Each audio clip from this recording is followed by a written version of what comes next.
Hey, it's Friday night on Breaking the News Plus, and it has been a busy week at your state capitol. We got word early yesterday that a budget deal was reached. We would get to the finish line, but there's a bit of a wrinkle at this point. Danny Spiewak is at the Capitol right now, where he's been basically every day and night for the last week. Danny, news of the deal comes, but Democrats weren't happy with the deal, or at least some of them. Tell me what's going on. Yeah, we can just kind of back up to what happened here on Thursday. So finally, after weeks of negotiations, Governor Walz and legislative leaders from the DFL and Republicans announced basically what are known as joint global budget targets. So in layman's terms, that's kind of like a framework for the legislature to finish up all their different budget bills over the next couple of days. So Monday night is the deadline. So now there's a framework, a deal in place between leadership. You would think, kind of the way it would work is that now the legislators know how much money they have to work with in each area. They pass all their bills, and in a perfect world, we're done by Monday night. Of course, that's not always the way reality works. And one of the major issues that has kind of emerged and is kind of causing a little bit of a fracture in the DFL party is over a provision that would end healthcare access to a state program known as Minnesota Care for undocumented adults. So that was a program that, starting this year under a DFL passed law, made undocumented people eligible for that program for the first time. Now, under the compromise, adults will not be allowed to enroll in that program anymore, starting at the end of the year. But children will remain to be able to basically have access to the state healthcare program. So that was the compromise, but large segment, at least some DFL members that are not part of leadership, especially with the people of color and indigenous caucuses, say they will not vote for that provision. So that is what has kind of been the big story here following up today. Yeah, and in your reporting and from what a lot of people maybe at home understand if they're really plugged into the state capitol, this particular bill that was passed in, I think, 2023 that allowed undocumented Minnesotans to get Minnesota Care was a sticking point for Republicans, saying we're going to have to walk this back for budget reasons, they said. And the governor had said to you, I recall, you're not going to take health care away from undocumented kids. So kids stayed in this budget framework, but adults will have to go off of it by the end of this year. And that's what's causing the rift within the Democrats' own party. Yeah, and even to back up further, so obviously, as most people know, the Democrats controlled all of the state government in the last couple of years. So 2023 and 2024, they had every branch of government. They were able to pass, mostly what they wanted to. But this year, the House of Representatives is tied, and so Republicans have an influence. They're able to, fight for their priorities because anything that passes the House in terms of the budget has to be bipartisan. The Democrats can't do it on their own. They don't have enough members. It's tied. So Republicans made this a priority, saying that they felt that undocumented immigrants shouldn't be eligible for state health care access. The speaker, Lisa Damuth, said yesterday she believes that they're better served in the private market, but that the state, basically the state budget shouldn't be absorbing people that are here illegally, is what she said. And so that was where that compromise had to come in, because the Republicans are saying this is where our line is. And the Democrats are saying, well, we don't want to take away the access for anybody that's undocumented. We already passed that law. And basically, to move things forward, to find a compromise, they had to end up doing this where they would protect kids in the program, but not adults. And so, but that segment of the DFL, the ones that were pounding on the press conference door yesterday, that have been part of a protest today with some faith leaders and other immigrant rights groups, they say that's not good enough, that they need either everyone to remain covered under Minnesota Care or some kind of alternative to provide something from the state to those folks that need it. Then as of now, they won't vote for the budget provision that includes this, and that would be in the Health and Human Services bill, which of course is a very important bill. And so it's just kind of unclear exactly what that'll mean for negotiations, but it's definitely complicating things here in the final days of the session.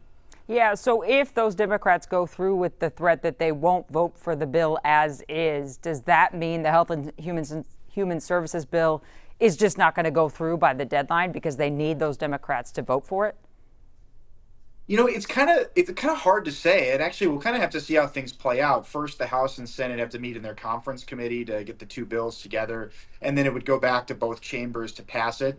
The interesting thing here, though, is that the Republicans, very much seem on board with the compromise, covering kids but not adults. So if something like this were in there, it would almost flip. The Senate is DFL controlled by one, the House is tied. You could almost see a scenario where Republicans would all vote for this, and then if you just had a couple of Democratic votes, which they would get, then you could still pass this, even if there was this discontent within the party. But the question is, could other budget bills be impacted by this? Is this going to create some kind of complicated web, on other bills where this issue would come up? And it's just so confusing to figure out exactly what this will mean in terms of what votes will pass, what won't. So that's the best way I can say it. It's just making it very complicated. We're just gonna have to kind of see how things progress in the next couple of days, because it's hard to kind of see what the game plan will be. Any word from Democratic leadership? I know the governor is in the wildfire zone in northern Minnesota right now. In terms of any leadership response to, you said, was it hundreds of people that showed up at the Capitol today saying we don't like this bill as it is now?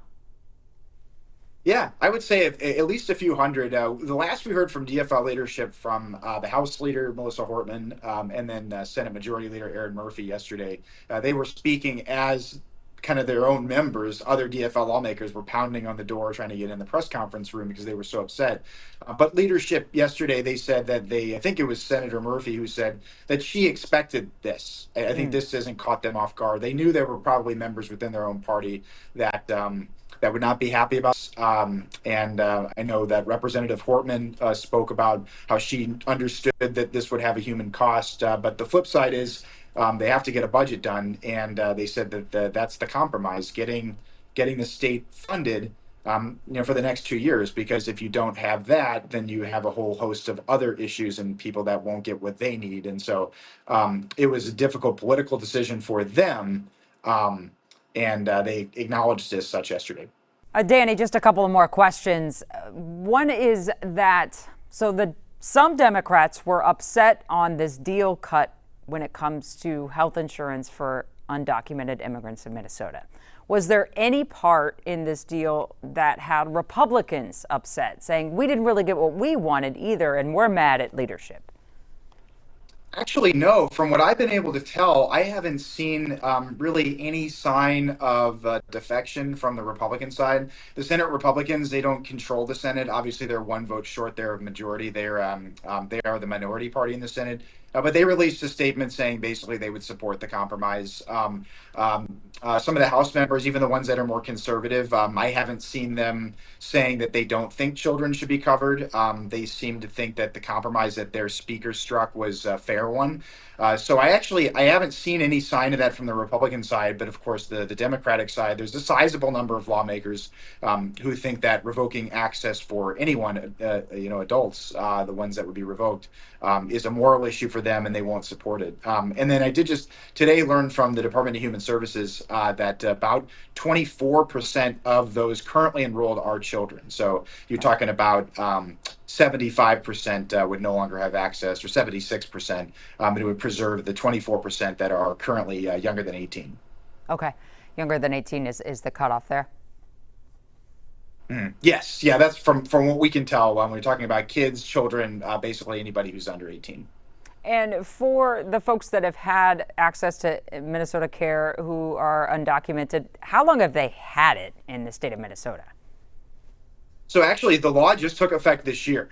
So it's really early on in that program, at least their eligibility for Minnesota Care of being undocumented. That started January 1st. And so that is also kind of one of the other issues here. There was about 20,000 or so, a little bit more than 20,000 undocumented people who listed undocumented as their immigration status on Minnesota Care enrolling since the start of the year. That is higher than DHS anticipated. And so Republicans have said that this is going to be a bigger cost than we thought, that they've got to scale it back. But I should note that DHS says the amount spent per person on the claims so far, the insurance claims, has been lower than they expected.